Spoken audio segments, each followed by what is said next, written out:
جھوٹ منافق کی علامت ہے، شریعت میں اس کی بہت مذمت ملتی ہے۔ دین اسلام میں جھوٹ ایک ایسا گناہ ہے جس کے بولنے سے فرشتے انسان سے میلوں دور چلے جاتے ہیں۔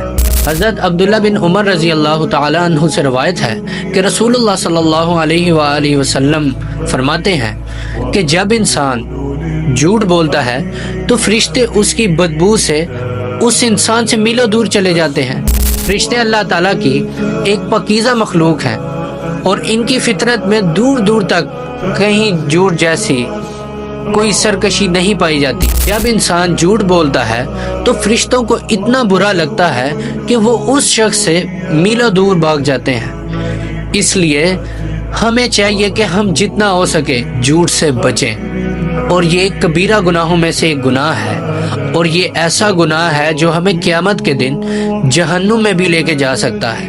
اس لیے ہمیں چاہیے کہ ہمیں جھوٹ سے جتنا ہو سکے ہم اس گناہ سے بچیں۔